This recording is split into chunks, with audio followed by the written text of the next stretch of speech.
बिजनौर में संविधान निर्माता व भारत रत्न डॉक्टर भीमराव अंबेडकर की जयंती पर बोलते हुए सपा जिलाध्यक्ष शेख जाकिर हुसैन ने कहा कि समाजवादी पार्टी बाबा साहब के संविधान बचाने की लड़ाई लड़ रही है और भाजपा संविधान को खत्म करने में लगी हुई है। उन्होंने कहा कि भाजपा सरकार में लोग अपने अधिकारों से वंचित हो रहे हैं, युवाओं को रोजगार, किसानों को उनकी फसल की कीमत और गरीबों को महंगाई से राहत नहीं मिल रही। भाजपा सरकारें देश में हिंदू मुस्लिमों के बीच नफरत फैलाकर देश और देश के संविधान को खत्म करना चाहती है। सभी संविधान प्रेमी एकजुट होकर 2027 में भाजपा को सबक सिखाए और प्रदेश में अखिलेश यादव को मुख्यमंत्री बनाए। सोमवार को डॉक्टर भीमराव अंबेडकर की जयंती के मौके पर एक विचार गोष्ठी का आयोजन किया गया, जिसकी अध्यक्षता सपा जिलाध्यक्ष शेख जाकिर हुसैन ने की तथा संचालन पप्पू अखलाक ने किया।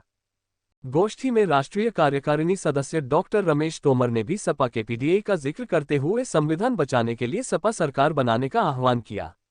उन्होंने सभी से एकजुट होकर 2027 में प्रदेश में सपा के राष्ट्रीय अध्यक्ष अखिलेश यादव को मुख्यमंत्री बनाने का कार्यकर्ताओं को संकल्प दिलाया। कार्यक्रम में बाबा साहब वाहिनी में प्रदेश उपाध्यक्ष बनाए गए सुरेश चंद्रा व प्रदेश महासचिव बने अशोक गहलोत का स्वागत किया गया।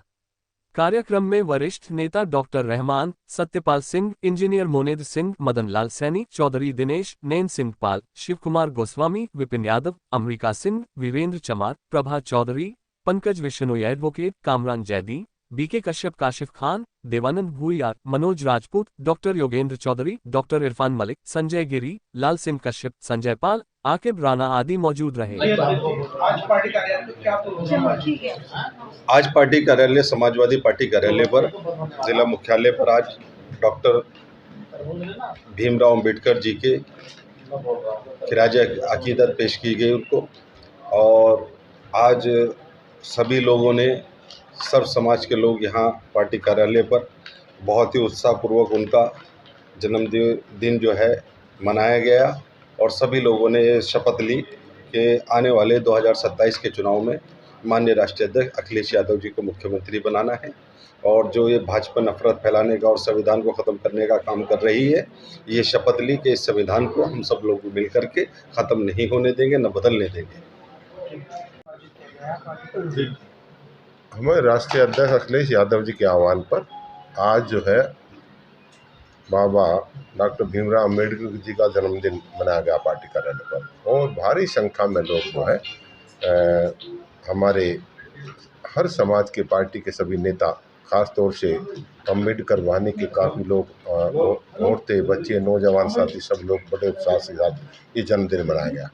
और अंबेडकर जी के सिद्धांतों को स्वर्गीय नेताजी ने आगे बढ़ा था, और आज उसी को हमारे आदरणीय अखिलेश यादव जी उन्हीं नीतियों को श्रद्धेय लोहिया जी के, श्रद्धेय आदरणीय नेताजी मुलायम सिंह जी के, चरण सिंह के और अंबेडकर जी के सिद्धांतों को लेकर आगे बढ़ रहे हैं और देश को विकास का रास्ता दिखा रहे हैं। और हम इसकी निंदा करते हैं कि जो लोग जो इस प्रदेश में अराजकता का माहौल फैलाना चाहते हैं, हमारे राष्ट्रीय अध्यक्ष जी को धमकी देते हैं, आदरणीय प्रोफेसर राम गोपाल जी को धमकी देते हैं, और हमारे आदर के योग सम्मानित नेता हमारे सांसद रामजी लाल सुमन जी के बारे में जो लोग अपशब्द कह रहे हैं, हम उसकी निंदा करते हैं। आज सभी लोगों ने उसकी निंदा की।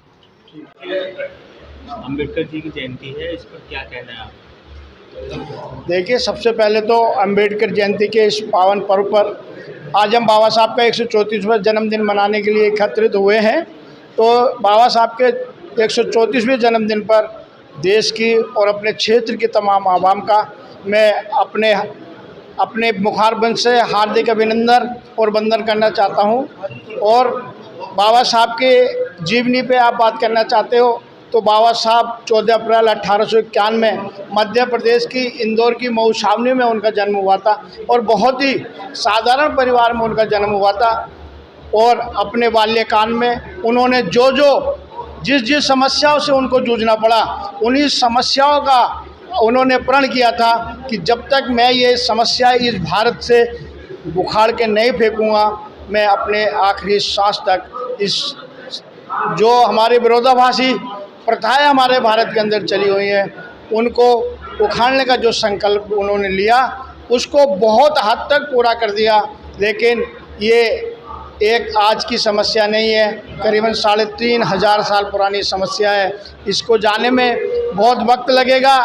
बहुत कुछ सही भी हो गया है और बहुत कुछ सही होना बाकी भी था, लेकिन आज जो सरकार सत्ता में बैठी हुई है वो सरकार बाबा साहब की चित्र पे तो माला डाल रही है, लेकिन उनके विचारों पे ताला डालने का जो काम किया जा रहा है वो हमारे देश के लिए बहुत ही दुर्भाग्यपूर्ण है। मैं बाबा साहब के बारे में यही कहूँगा कि बाबा साहब एक ऐसी शख्सियत थे। बाबा साहब को दलित समाज में पैदा होने के कारण उनको दलितों का नेता मान लिया गया, लेकिन कभी किसी ने खुले मन से ये नहीं सोचा कि बाबा साहब ने सिर्फ और सिर्फ दलितों के लिए कुछ नहीं किया, बल्कि पूरे देश के लिए और पूरे समाज के लिए उन्होंने अपना सब कुछ समर्पण किया। 1935 में रिजर्व बैंक ऑफ इंडिया की जो कल्पना की थी वो बाबा साहब ने की थी।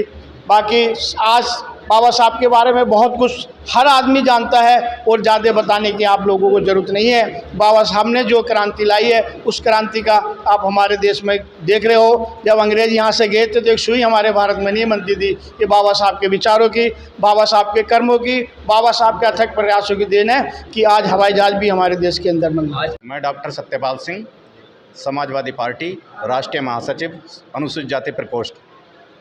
आज बाबा साहब की जयंती है, इस मौके पर आप क्या संदेश देना चाहेंगे पार्टी कार्यकर्ताओं को और देश की जनता को? आज हमारे मुखिया आदरणीय अखिलेश यादव जी के आह्वान पर समाजवादी पार्टी देश में समस्त प्रदेशों में और राष्ट्रीय लेवल दिल्ली में बाबा साहब का जन्मोत्सव उत्साहपूर्वक मना रही है। क्या संदेश देना चाहेंगे? आज इस मौके पर समाजवादी पार्टी ने संकल्प लिया है कि देश में कुछ शक्तियां ऐसी प्रभावी हो गई हैं, वह धार्मिक आधार पर इस देश को विखंडित करके एक धार्मिक आधार पर हिंदुस्तान बनाना चाहती हैं। लेकिन बाबा साहब ने इस देश को धार्मिक आधार पर नहीं बनाया था, सभी धर्मों को बराबरी के आधार पर इस भारत का निर्माण किया था। हम किसी धार्मिक आधार पर अगर इसकी मांग उठेगी और कुछ शक्तियाँ इसको धार्मिक आधार पर तोड़ेंगी तो देश धर्मों पे कई भागों में विभाजित हो जाएगा और टूट जाएगा। हमें इसे भारत के रूप में ही जीवित रखना है और बहुजन क्रांति को जीवित करने का कार्य हमारे नेता आदरणीय अखिलेश यादव कर रहे हैं।